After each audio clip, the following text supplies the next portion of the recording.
Halo, selamat datang kembali di channel Lamara Belajar. Kali ini kita akan melanjutkan belajar mengenai query 400. Jadi ini adalah bagian ketiga dari video tentang query 400. Ya, bagi kalian yang sebelum menonton atau menyaksikan, silakan tonton dulu di bagian 1 dan 2 di video yang sebelum ini. Oke, di kali ini saya akan lanjutkan mengenai penggunaan ekspresi atau function ya di query 400. Langsung saja kita praktekkan dengan query. Kita masuk ke menu query 400. Saya akan gunakan file accnv atau account master file yang sudah saya pernah coba di video sebelumnya tunjukkan. Ya, di sini ada data-data mengenai account number. Jadi ada status, customer ID, account number, current balance, dan juga ada beginning balance, ya, back balance. Yang pertama adalah saya akan tunjukkan mengenai penggunaan substring. Jadi fieldnya mungkin kita bisa isikan sembarangan saja, ya. Substring. Jadi ada ekspresi substring yang mana akan kita memotong bagian tertentu dari suatu nilai atau data, ya. Jadi customer ID saya akan potong, akan ambil bagian mulai dari posisi 6 sepanjang 5. Oke. Hasilnya adalah kepotong di bagian 5 yang terakhir, ya, ini, ya. Kebetulan ini adalah sepanjang ini, kemudian saya ambil mulai posisi 6, 1, 2, 3, 4, 5, 6. Saya ambil sebanyak 5. 1, 2, 3, 4, 5 sepanjang ini. Ya, jadi seperti ini hasilnya. Oke, itu tadi adalah contoh penggunaan substring. Ekspresi lainnya adalah misalkan kita akan mengetahui hari ini tanggalnya berapa, kita bisa gunakan ekspresi current atau function current, parameternya adalah date, ya. Hasilnya adalah tanggal hari ini, ya. Ini, ya. Lainnya adalah kita bisa menggunakan digits, ya. Ada function namanya digits, itu untuk mengconvert nilai dari suatu data yang tipenya adalah numerik menjadi tipe karakter, ya. Jadi kita gunakan digits, baliknya digits. Oke. Kita akan mengconvert current balance, ya, karena dia tipenya numerik. Oh ya, yang kolom heading ini bisa kalian isi, bisa tidak. Jadi kalau tidak diisi akan disamakan nilainya adalah dengan isi di field ini, ya. Tapi kalau kita isi nanti akan tampil di query, hasilnya akan sesuai dengan yang kita isi di sini kolom headingnya.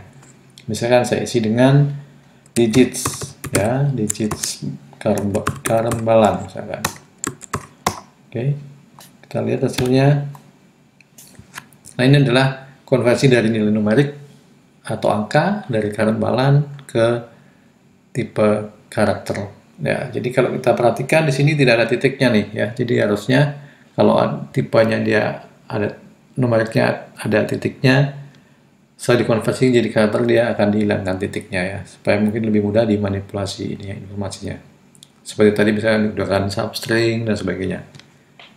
Oke, ini contoh penggunaan digits. Contoh lainnya atau function lainnya atau ekspresi lainnya adalah bisa digunakan juga length, ya. Jadi kita akan menghitung panjangnya, ya, dari suatu variabel, ya. Jadi misalkan saya akan menghitung panjang dari choose id, ya. Ini apa saja, ya, relevan. Kita lihat hasilnya, dia akan sepanjang 10 digit, ya, untuk choose id ini. Lalu kalau kita ganti misalkan accno harusnya akan diisi akan jadi panjangnya adalah 5, ya. Harusnya kita coba accno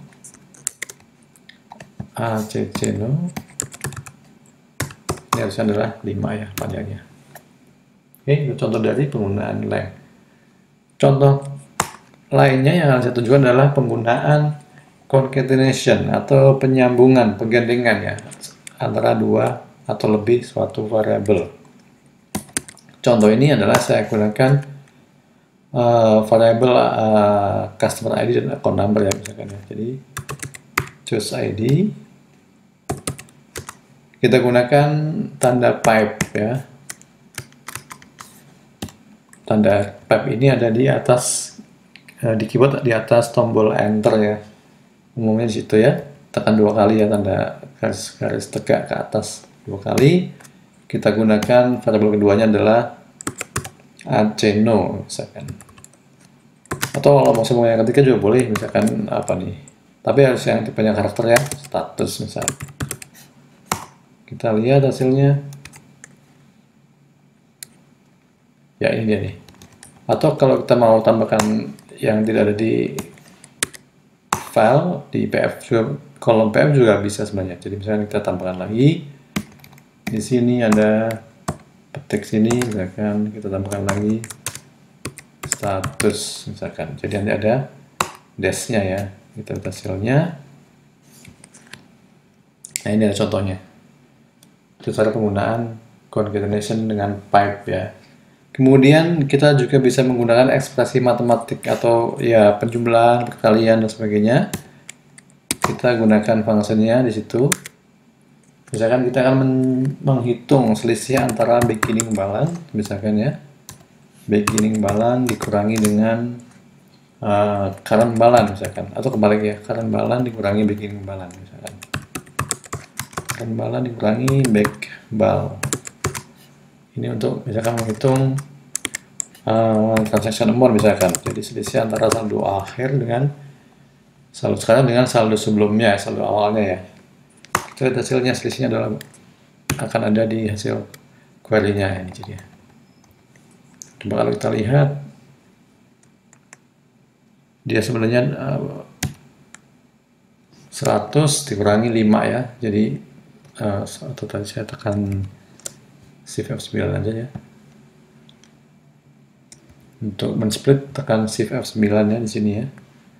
Jadi yang ini akan di freeze, yang ini akan kita bisa geser. Misalkan kita geser sebanyak 10 ke kanan misalkan.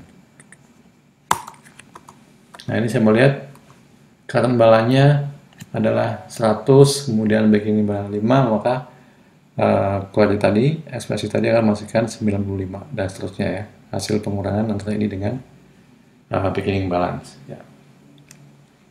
Sebenarnya kalau kalian mau lihat lebih lengkap lagi ya tadi ya seperti saya sampaikan, bisa dengan menggunakan help-nya ya. Di sini kita masuk ke function ini, kita tekan F1, itu akan tampil semua yang sudah saya sampaikan ya, agak panjang, jadi mungkin kalian bisa coba-coba. Di sini ada contoh-contohnya tadi saya sampaikan ya, ada date, ada current ya. Nanti kalian bisa ekspor lagi sesuai dengan tabel atau database yang kalian punya ya, untuk menjalankan function-function atau expression di SQL Multi-Purpose. Oke, sampai di sini dulu video kali ini. Nanti akan saya lanjutkan di video-video selanjutnya ya. Terima kasih.